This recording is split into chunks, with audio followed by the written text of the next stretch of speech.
Bonjour, bonjour et bienvenue sur KTV en direct à la télévision, à la radio et sur les réseaux sociaux pour ce temps de parole consacré à la sécurité. Pour en parler, on se demande à Jim Hamada, porte-parole du MDM. Bonjour.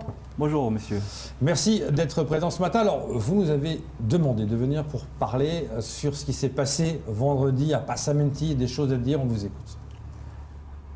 Je suis là pour porter la parole encore une fois du MDM, mais au travers du MDM de tous les Mahorais qui ont été choqués de constater que certaines personnes viennent à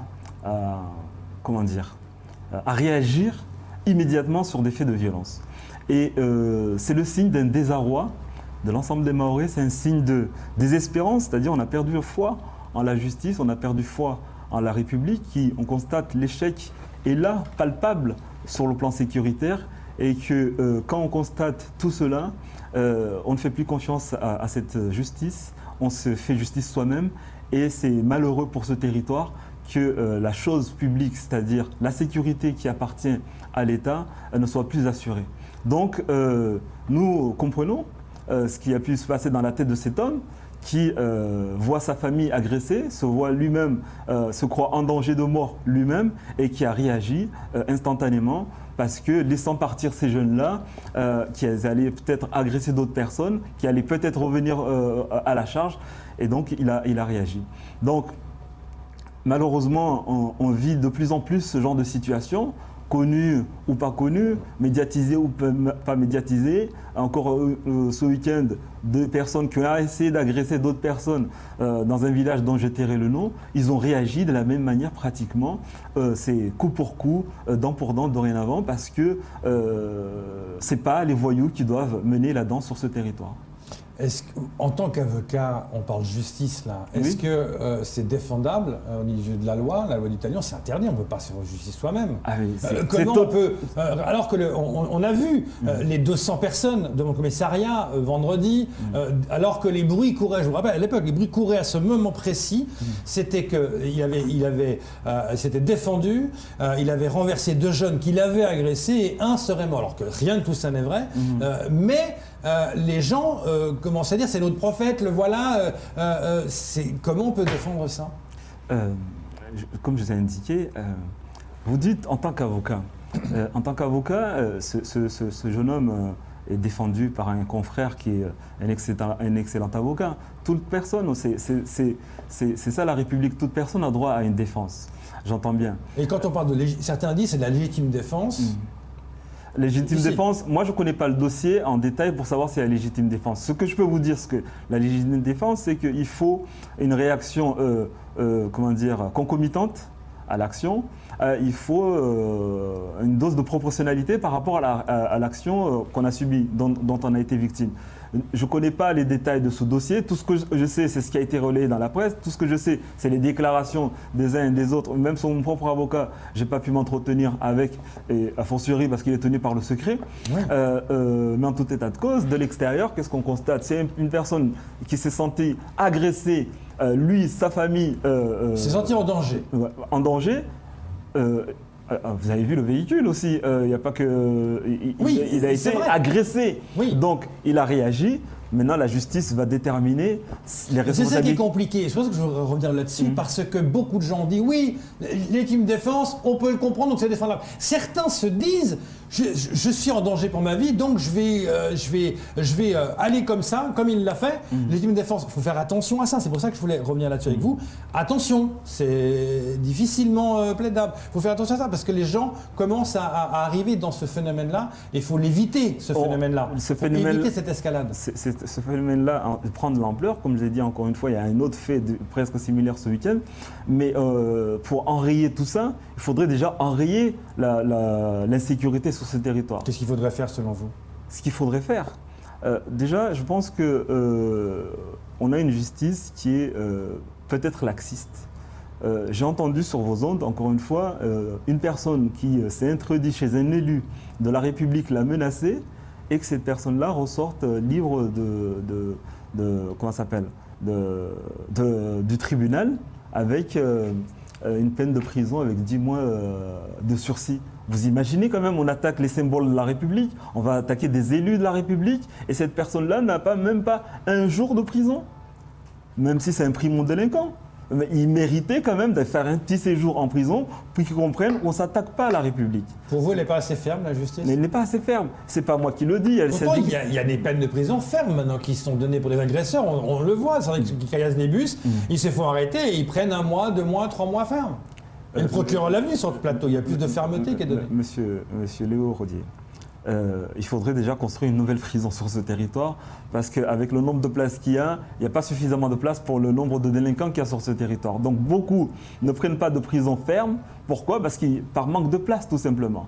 Ce qui me permet également de penser à réactiver cette pensée qui est de faire de la coopération régionale, mais judiciaire et policière. Mais elle est faite. Il y a des détenus qui sont transférés en métropole ou à La Réunion. Il y a ce partenariat qui est là.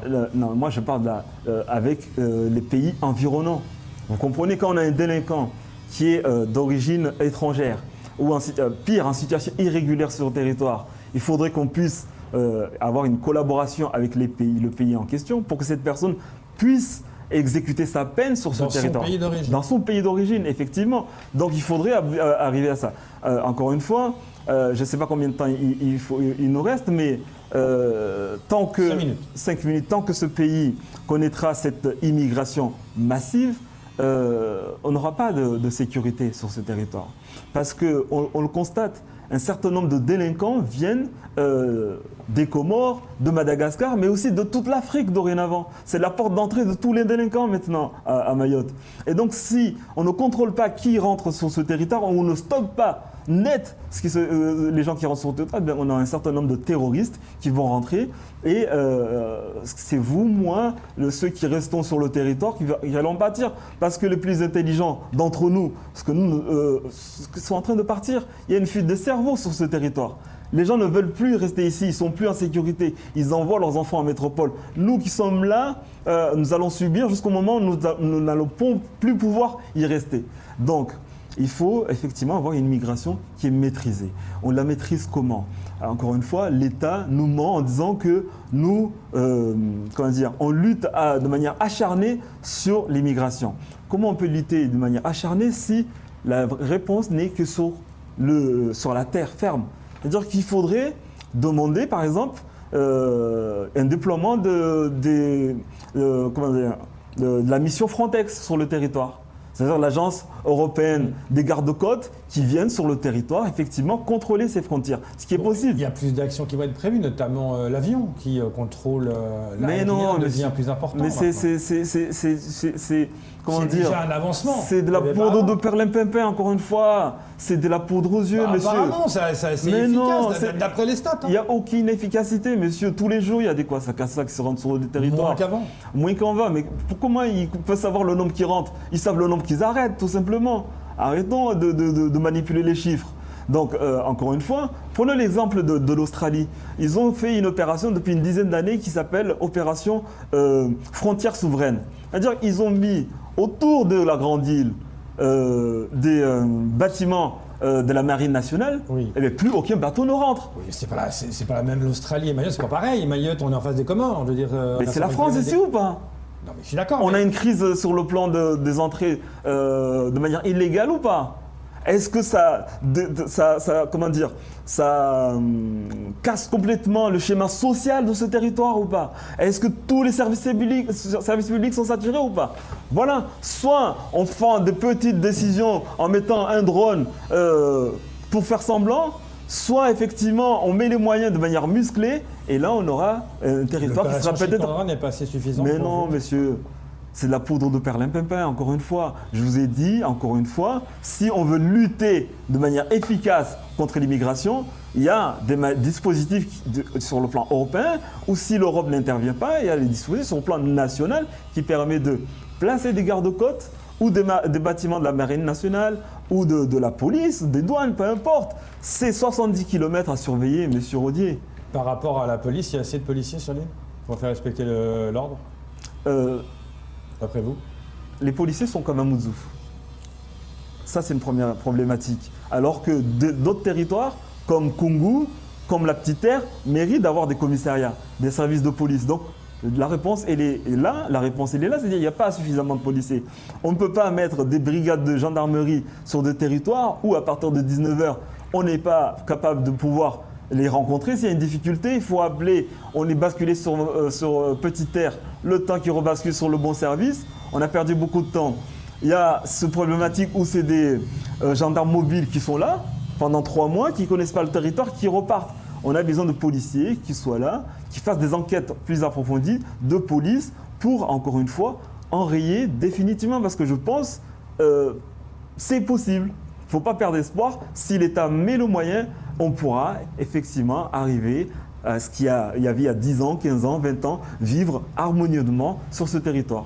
Merci beaucoup d'être venu ce matin exprimer vos sentiments par rapport à ça. Merci beaucoup. Merci monsieur. C'est tout pour ce temps de parole. Tout de suite, la suite de vos programmes.